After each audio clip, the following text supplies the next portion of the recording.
Luke 12.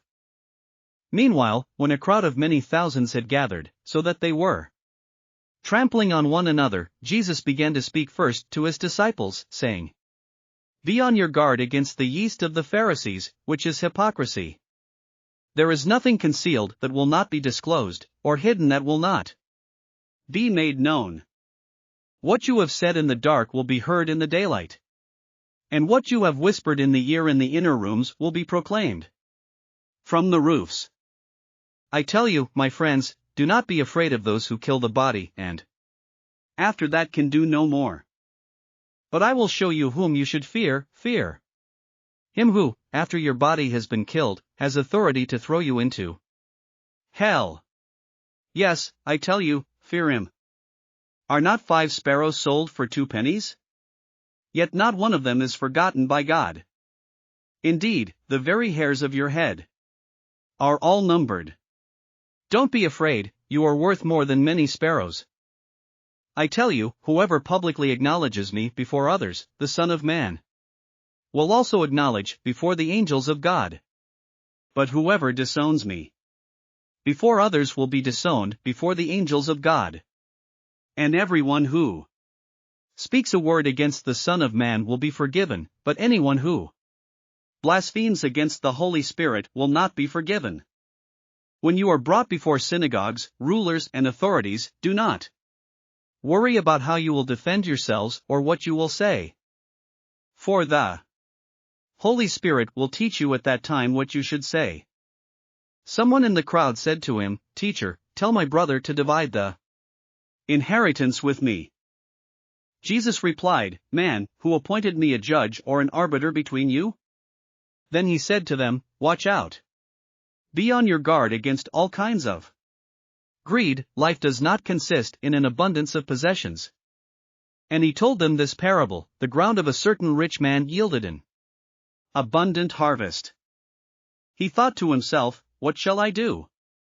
I have no place to store my crops." Then he said, "This is what I'll do.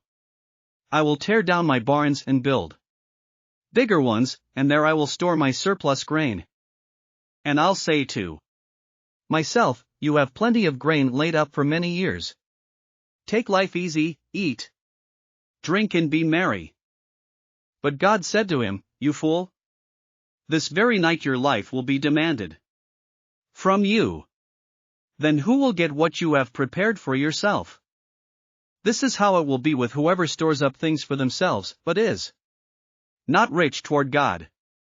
Then Jesus said to his disciples, "Therefore I tell you, do not worry about your life, what you will eat, or about your body, what you will wear.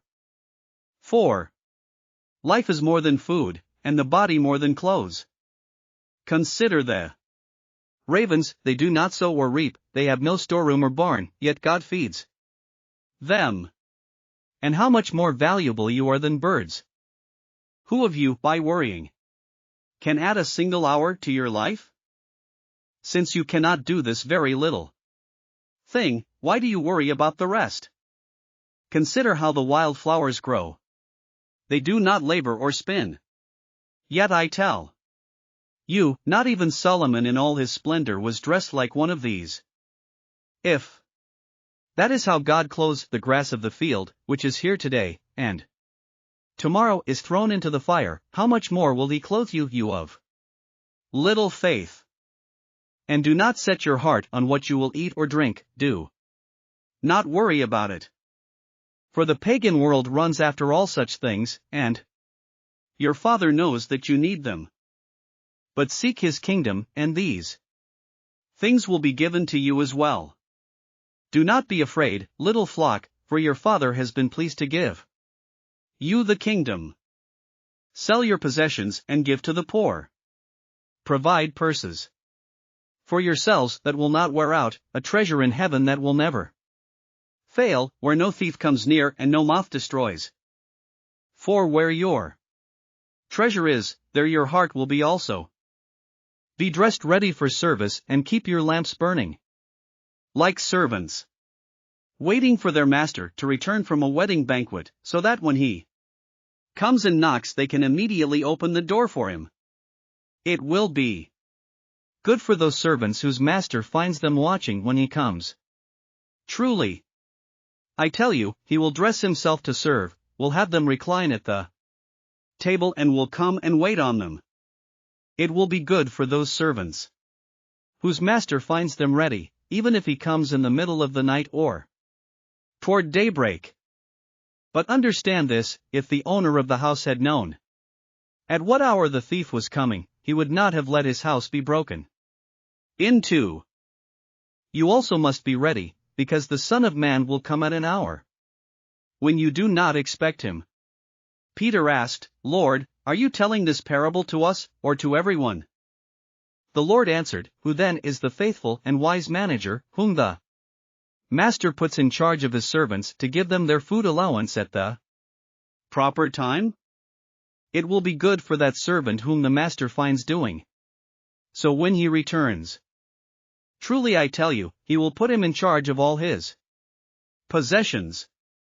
But suppose the servant says to himself, My master is taking a long time in coming, and he then begins to beat the other servants, both men and women, and to eat and drink and get drunk. The master of that servant will come on a day when he does not expect him and at an hour he is not aware of. He will cut him to pieces and assign him a place with the unbelievers. The servant who knows the master's will and does not get ready or does not do what the master wants will be beaten with many blows. But the one who does not know and does things deserving punishment will be beaten with few blows. From everyone who has been given much, much will be demanded, and from the one who has been entrusted with much, much more will be asked. I have come to bring fire on the earth, and how I wish it were already kindled. But I have a baptism to undergo, and what constraint I am under until it is completed. Do you think I came to bring peace on earth? No, I tell you, but division. From now on there will be 5 in one family, divided against each other, 3 against 2 and 2 against 3. They will be divided, father against son and son against father, mother against daughter and daughter against mother, mother-in-law against daughter-in-law, and daughter-in-law against mother-in-law. He said to the crowd, When you see a cloud rising in the west, immediately you say, It's going to rain, and it does. And when the south wind blows, you say, It's going to be hot, and it is. Hypocrites! You know how to interpret the appearance of the earth and the sky. How is it that you don't know how to interpret this present time? Why don't you judge for yourselves what is right? As you are going with your adversary to the magistrate, try hard to be reconciled on the way, or your adversary may drag you off to the judge, and the judge turn you over to the officer, and the officer throw you into prison. I tell you, you will not get out until you have paid the last penny. Thanks for listening to another chapter of the Bible. At My Faith Fuel, we believe a good coffee fuels your faith and energizes your day. Please visit myfaithfuel.com to explore our delicious coffee blends. Part of each purchase goes to training worshipers around the world. Thanks for listening.